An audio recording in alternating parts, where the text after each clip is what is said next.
उसकी एक आंख जो थी उसके अंदर शराब था। जैसे एक आधा चेहरा सही हो, आधे चेहरे के एक साइड पे हड्डी नजर आ रही हो, ढांचा नजर आ रहा हो, तो इंसान डर जाता है, कहता है पता नहीं ये कोई रूह आ गई है या कोई जिन्नात है, क्या मामला है। तो हजरत शहंशाह बगदाद ने उस बंदे को देखा, आप हैरान हो गया, पता नहीं ये कोई हवाई मखलूक है, जिन्नात है या कौन सी ऐसी चीज है। आपने से पूछा रे तू कौन है? वो कहता है हजूर मैं वही सांप हूं जिसने आपने हाथ से दफा किया था मुझे। आप फरमाते ये तेरी हालत कैसी हो गई? उसने कहा हजूर आपका दस्ते मुबारक, दस्ते वलायत, दस्ते हाथ जब आपका लगा तो अल्लाह ताला ने मेरी यहाँ की जो साइड थी वो सारी की सारी खत्म कर दी, और अब मैं आपकी बारगाह में माफी मांगने के लिए आया। आपने फरमाया मैं नमाज पढ़ रहा तो वहां पे क्यों आया? वो अर्ज करने लगा कि हजूर मैंने बेशुमार वलियों को आजमाया है, लेकिन मैंने आपको साबित कदम पाया और आपको मैंने सच्चा पाया। आप जैसा वली मैंने आज तक देखा ही नहीं है, साहब कहता है, और फौरन इंसानी शक्ल में मौजूद था। हजूर शहंशाह बगदाद की कदमों में गिरा, गिरकर कहता है ए अब्दुल कादिर जिलानी मैं आपका मुरीद होने के लिए तैयार, मुझे कलमा पढ़ाइए। फिर उस सांप ने इंसानी शक्ल में आकर शहंशाह बगदाद के हाथ पर उसने बैत की। तो हज़रत सुल्तानुल आरिफीन फरमाते अरे बदबख्त तू पूछता है कि आपकी वलायत का किसी ने इनकार नहीं किया, इसलिए नहीं किया कि जितने वली आए जहां में सब हैं अहले शान, मगर जहां में जितने वली आए हैं सब हैं अहले शान, मगर सब वलियों की गर्दन पर है तलवा गौसे आजम का। कब्र में वो बंदा कहता है मेरा ईमान ये है। अगर शहंशाह बगदाद का ये ईमान, ये अकीदा है ना, अल्लाह के साथ इतनी मोहब्बत है हजूर शहंशाह बगदाद की, हजूर फिर मेरा भी ईमान ये है। शायर कहता है कब्र में कर पूछेंगे फरिश्ते क्या है तेरी पहचान। अगर मैं कब्र में जाऊंगा ना तो फरिश्ते मुझसे पूछेंगे तेरी पहचान क्या है। वो कहता है कब्र में कर पूछेंगे फरिश्ते क्या है तेरी पहचान बता, कह दूंगा लाया हूं देखो शजरा गौसे आजम का, कह दूंगा देखो लाया हूं शजरा गौसे आजम का, निस्बत हो जो जिसको इस दर से क्यों ना वो डरे गुलजार वाला, चीर कर रख दे शेर बबर को कुत्ता गौसे आजम का, चीर कर रख दे शेर बबर को कुत्ता गौसे आजम का। आप फरमाते हैं अच्छा तेरा ये ईमान है? तो वो कहता है हजूर मेरा ऐसा ईमान, इतना पुख्ता ईमान अब्दुल कादिर जिलानी पर है कि अगर मेरा ईमान है, हजूर गौस पाक का भी फरमान है, वो बंदा कहता है अब हजूर गौसे आजम ने फरमाया अगर मेरा मुरीद मशरक में हो मैं मगरब में हूं, या मैं मशरक में हूं मेरा मुरीद मगरब में हो, तो मैं वहां पर उसकी मदद करता हूं। तो एक बंदा ना चलते चलते बगदाद शरीफ आपके मदरसे में आया, जामिया निजामिया में आप भी पढ़ा करते थे, बगदाद शरीफ में आपके मदरसे में आया, आकर करते हैं हजूर मैंने अपने बाप को रात ख्वाब के आलम में देखा। रात मैंने ख्वाब में अपने वालिद गिरामी को देखा कि मेरे वालिद गिरामी रो रहे थे, तड़प रहे थे, और मैं जब ख्वाब में मैंने देखा, मैंने अपने वालिद से पूछा अब्बा जी क्यों परेशान है? उन्होंने कहा मुझ पर कब्र का अज़ाब हो रहा है और मेरी मदद अगर कोई कर सकता है वो अब्दुल कादिर जिलानी है। अब्दुल कादिर जिलानी से कहें मेरे लिए दुआ करें। यहाँ पर अल्लाह के वलियों के पास जाकर दुआ करना भी साबित हो गया। लोग कहते हैं कि तुम वलियों के पास जाते हो, दुआएं करते हो, ये कहाँ पर लिखा है? अब्दुल कादिर जिलानी से साबित है। इसको सुन्नी बयान नहीं कर रहे, ये ना कहें कि शाह जी ने बयान कर दिया, पता नहीं कहाँ से कर लिया। ये मेरे सामने किताब शहंशाह बगदाद की लिखी सीरत गौसुलैन किताब मेरे सामने मौजूद है। इसके अंदर हमारे दूसरे भाइयों के भी हवाले, उनकी किताबों के भी हवाले मौजूद हैं, और इसका हवाला जो मैं आप अहबाब को देने लगा, इस किताब का नाम है नुज़हतुल खातिर। इस किताब के अंदर लिखते हैं कि वो बंदा आपके पास आता है, कहता है मेरे बाप ने कहा अगर मेरी मुश्किल कब्र की आसान हो सकती है तो अब्दुल कादिर जिलानी के हाथ उठने की वजह से हल हो सकती है। हज़रत गौस आज़म ने पता और कुछ नहीं कहा, ना उसके सामने हाथ उठाए, ना कोई अमल बताया ये अमल करो ये अमल करो, कोई बात ऐसी नहीं की बाबा जी। सिर्फ और सिर्फ इतना कहा कि मुझे ये बता कि तेरा बाप जो है वो कभी मेरे मदरसे में आया था, कभी उन्होंने मेरे मदरसे में आके नमाज पढ़ी है? वो कहते हैं हजूर जी वो तो आपके मोहल्ले में रहने वाला था, आपके मदरसे में नमाज पढ़ता आप खुश होगा। अच्छा चला जाए, वो चला जाता है। दूसरे दिन फिर वो कब्रिस्तान के पास से गुजरा। जब वो कब्रिस्तान के पास से गुजरा उसके दिल में ख्याल आया कि मैं देखूं मेरे बाप का क्या हाल है, लेकिन इतनी ताकत नहीं थी, कोई आम बंदा कब्र का हाल कैसे देख सकता है? हम सभी कब्रिस्तानों में जाते हैं ना, दरबारों में जाते हैं, कोई बंदा हमें ये कह सकता है कोई बंदा कह सकता है मैंने कब्र में ये देखा तो मरने वाला कब्र वाले के साथ ये मामला हो रहा था। अक्सर ऐसी कब्रें भी होती हैं, सरकार की हदीस है, अल्लाह फरमाते हैं अक्सर ऐसी कब्रें भी होंगी, ये क़यामत की निशानियों में निशानी होंगी, कब्रों के ऊपर फूल भी डाले जाएंगे, लेकिन कब्र का हाल जो है वो अल्लाह जानता है या अल्लाह की रज़ा से उसका तकदीर जानता है। कब्र क्या होता है, इंसान को क्या पता क्या होने वाला है। तो वो बंदा कब्र के करीब से गुजरा, उसने देखा कि अब फिर मैं अपने वालिद की कब्र का हाल तो देखूं, मेरे वालिद का क्या हाल है। वो कब्र के पास से जब गुजरने लगा ना, उसने दिल में ये इरादा किया, दिल में ये ख्याल किया, तो लेकिन महसूस ना हुआ, मयूस हो गया। दिल में ख्याल है मयूसी तो गुनाह है, अगर कोई बंदा मयूस हो जाए, अल्लाह की ज़ात उस पर रहमतों का नज़र नहीं करती, अल्लाह की ज़ात नाराज हो जाती है, उधर फौरन तौबा आया, वो घर चला गया, नमाज पढ़ी, सो गया, दिल में इरादा लेकर सो गया, कहता है कि मैं देखना चाहता हूं, मैंने अपने बाप का दुख जो है हजूर गौसे आज़म की बारगाह में पहुंचा दिया है, अब मैं देखता हूं कि मेरे बाप का क्या हाल है, मेरे बाप पर क्या बीती है। अब उसने इरादा किया, सो गया, रात ख्वाब फिर आई, क्या देखता है उसका बाप अब मुस्कुरा रहा था, उसके बाप के चेहरे पर मुस्कुराहट थी। उसने पूछा अब्बा जी इतने खुश हैं, क्या हुआ।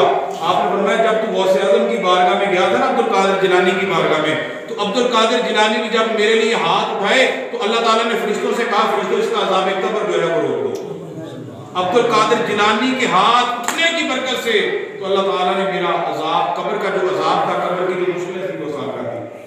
आप वो बंदा दोबारा सुबह गौसे आज़म की बारगाह में आता है, कहता है हजूर आपसे मैंने ये दरख्वास्त की थी, तो अब रात को मैंने ये माजरा देखा, मेरे बाप की कब्र से जो अज़ाब था वो उठा लिया गया है।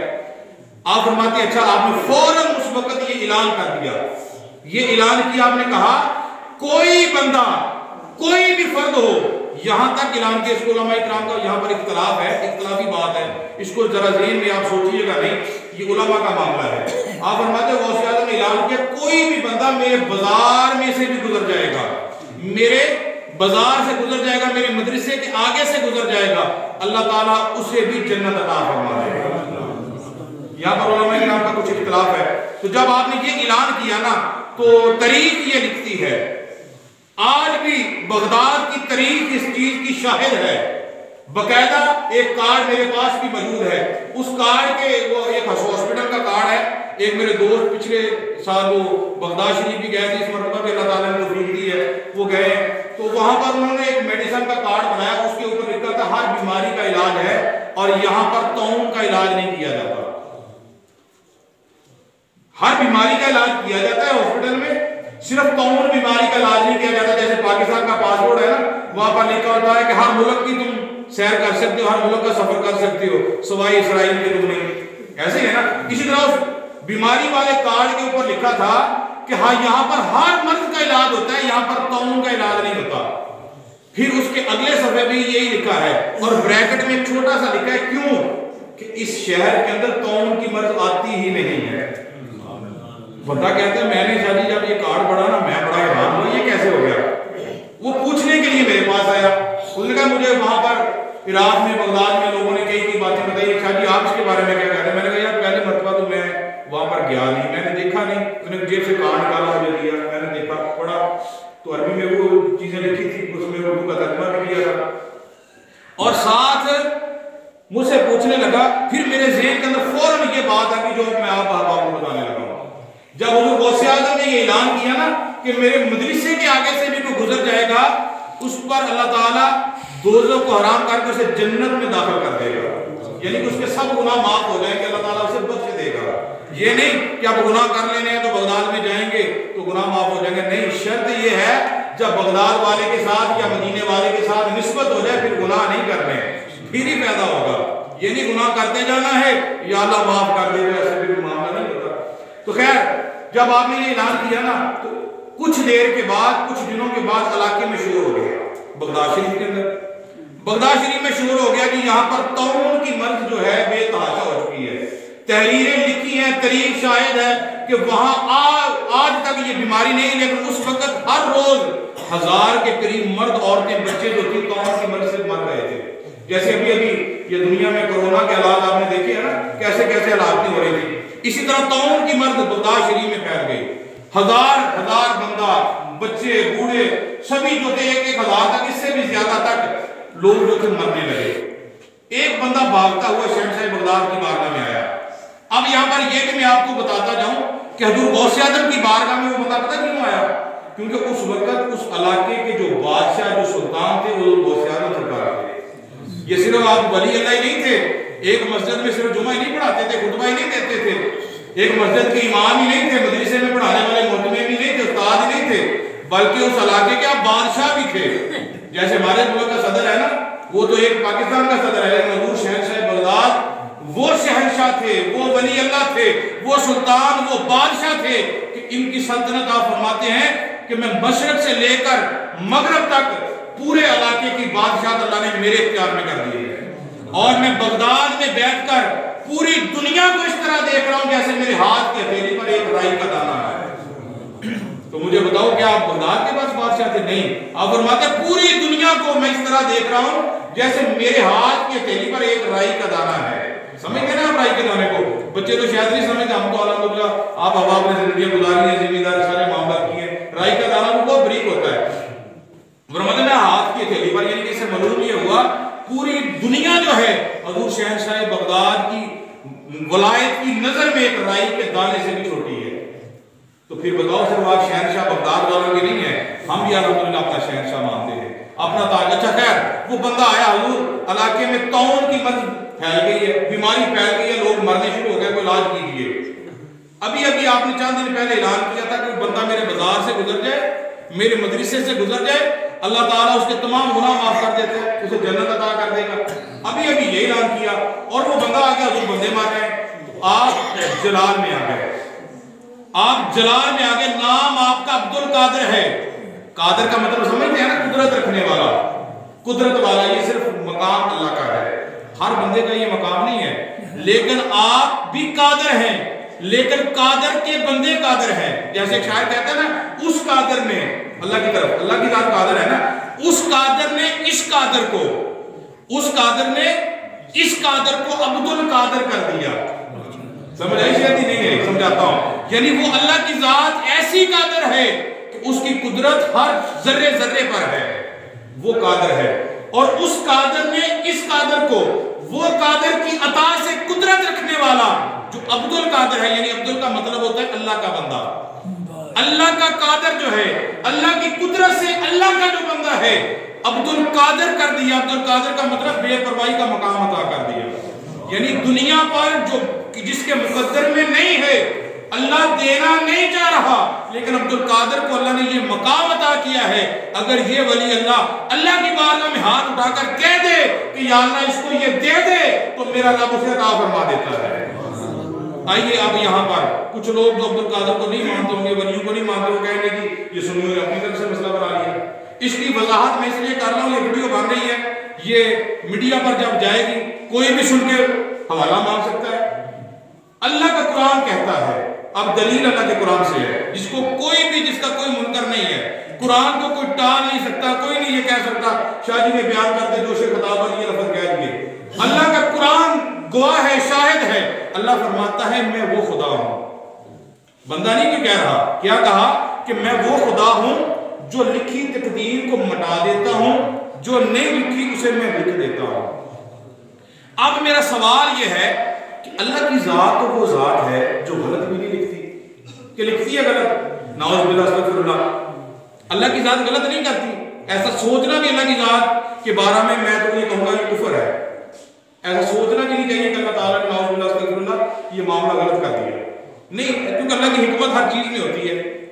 अल्लाह कहता है मैं वो खुदा हूं जो लिखी तकदीर को मिटा देता हूं, जो नहीं लिखी उसे मैं लिख देता हूं। या अल्लाह हमें समझ नहीं है इस बात की। हम स्कूल की जानब देखते हैं, जब छोटे छोटे हुआ करते थे, घर से तख्ती लेकर जाया करते थे उस्ताद के पास, उस्ताद तख्ती को पढ़ता था, फिर उसके ऊपर निशान बना देता था, बेटा ये लफ्ज तूने गलत लिखा है। तो हम ये करते थे, उस तख्ती को मिटा देते, उसे साफ कर देते, फिर लिखते थे। ऐसी है ना, मटाई वो चीज जाती है, काटी वो चीज जाती है जो गलत हो। ऐसी है, अल्लाह गलत लिखता भी नहीं है कि लिखता है अल्लाह गलत। सारे बोलो यार, ये मैं नुक्ता बता रहा हूं, हुजूर गौसे आजम की करामत कुरान से साबित करने लगा हूं। जरा गौर से सुनना, अल्लाह क्या कहता है, मैं गलत लिखता भी नहीं हूं, कि लिखता है, लिखता भी नहीं है, लेकिन लिखी को मिटा भी देता है।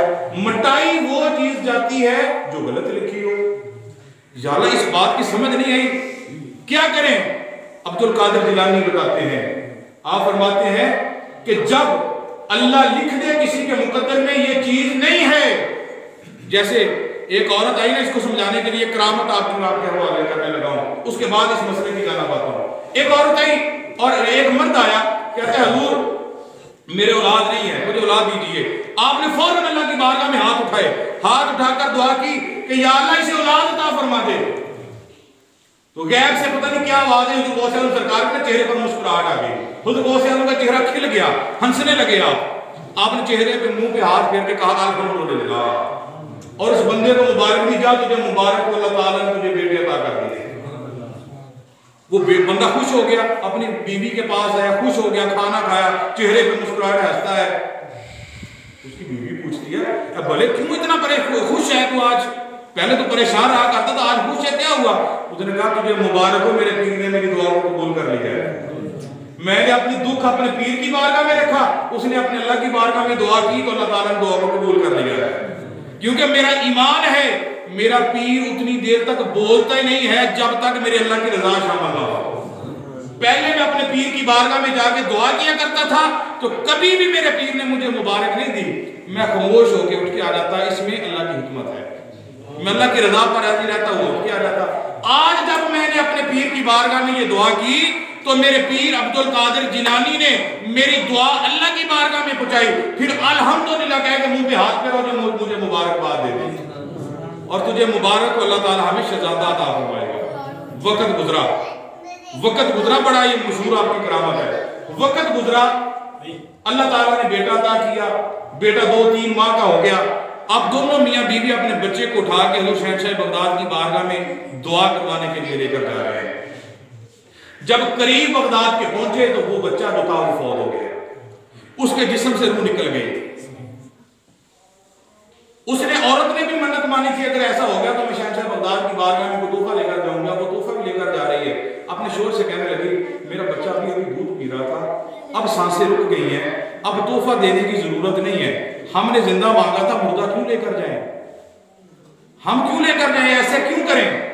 उसने कहा नहीं, जो अब्दुल कादिर, अब उसका अकीदा देखो, बंदे का अकीदा देखो, मोहब्बत देखो, यकीन ईमान देखो। आजकल पता क्या होता है, जो बंदा किसी पीर के मानने वाला हो ना, किसी वली अल्लाह के मानने वाला हो, वहां से उसे फैज ना मिले, अपने पीर को छोड़ के दूसरे पीर की जानब हो जाता है। यहां पर इस बंदे का अकीदा देखो, वो क्या कहता है, कहता नहीं बलिए, जो पीर बे औलादों को औलाद दिलवा सकता है वो मुर्दा को जिंदगी भी दिला सकता है। मेरा ईमान है, हम तोहफा भी देकर आएंगे और उनका शुक्रिया भी अदा करते रहेंगे, लेकिन बताना नहीं मेरा बेटा फौत हो गया है। बंदे का ईमान था, कहता बताना नहीं जाके कि मेरा बेटा फौत हो गया। ऐसे ही हुआ, बगदाद शरीफ में हजूर की बारगाह में गया, मियाँ बीवी गए, तोहफा सरकार की बारगाह में पेश किया। हजूर शहंशाह बगदाद की ना जो आदत होती थी, आप चेहरे जिस्म पे इतना कीमती लिबास पहनते थे, सर पे ताज हीरे जवाहरात से जड़ा हुआ ताज पहनते थे, वक्त के बादशाह थे, और वीआईपी कीमती लिबास पहना करते थे, अपने स्टेज पे बैठे होते थे, और जिनके मतलब मशहूर है कि आप जिस स्टेज पे, जिस तख्त पे बैठे होते थे ना, बादशाही के तख्त पे, उसके जो पाए होते थे, जिन्होंने पंजाबी जी कहते तख्त दे पावे जड़े होते थे, वो जो पाए होते थे उन पर भी हीरे जवाहरात लगे होते थे, लाल यकूत लगे होते थे उस पर, इतना कीमती होता था। आप वहां पर बैठे, लोग आगे मजलिस लगी है, महफिल लगी है, बैठे थे, तो वो बंदा मियाँ बीवी दोनों गए। एक साइड पे औरतों का निजाम होता था, एक साइड पे मर्दों का होता था। औरत ने अपना बच्चा उठाया है, तो वो जो बंदा था उसने वो गिफ्ट पकड़ा है हाथ में, शहंशाह बगदाद की बारगाह में पेश किया। वाकया बहुत लंबा है, करामत ज्यादा, लेकिन समझाने के लिए थोड़ी कर रहा हूँ। जब जैसे शहंशाह बगदाद की बारगाह में पेश की तो वो बंदे के चेहरे पर ना मुस्कुराहट नहीं थी, चेहरा खिल नहीं रहा था, चेहरा अफसरदा था, इसलिए कि बेटा दिया भी वो भी फौत हो गया। तो अब मैं किस अंदाज से कहूँ हजूर मेरा बेटा फौत हो गया, बताना भी नहीं है, शुक्रिया भी अदा करना है। शुक्रिया क्या मरे हुए का अदा करूंगा, दिल में गम था ना, तो चेहरा खिल नहीं रहा था, परेशान था। हजूर की बारगाह में वो तोहफा पेश किया, इधर बीवी खड़ी है, इधर शोहर खड़ा है, दरमियान में कपड़ा लगा है, एक साइड पे मर्द है, एक साइड पे औरत है। हुजूर शहंशाह बगदाद की बारगाह में खड़े हैं, कहते हैं उस बच्चे का जो नाम रखा, आपने ये नहीं कहा कि ये बच्चा क्या है, किसका है, इसका नाम क्या है, क्यों लेकर आए हो, क्या, कुछ नहीं पूछा उससे। बल्कि बेटी की तरफ दस्ते शफकत बढ़ाया, उस औरत की तरफ दस्ते शफकत बढ़ाया, यानी जैसे प्यार देने लगे ना, दस्ते शफकत बढ़ाया। दस्ते शफकत बढ़ा के अपनी जुबान से कहा, बेटा हसन तुम बोल क्यों नहीं रहे? समझ आई कि नहीं आई? यानी वो बच्चा मरा हुआ उठाया था औरत ने, तो बताना भी नहीं चाहते थे हज़रत गौस आज़म को। हज़रत गौस आज़म की करामत है कि पूछा भी नहीं बच्चे का नाम क्या है। 3 माह का बच्चा हो गया था, घर वालों ने नाम भी हसन ही रखा था, घर वालों ने भी नाम हसन रखा था, लेकिन गौस आज़म को बताया भी नहीं गया, ये भी नहीं बताया गया नाम हसन है, ये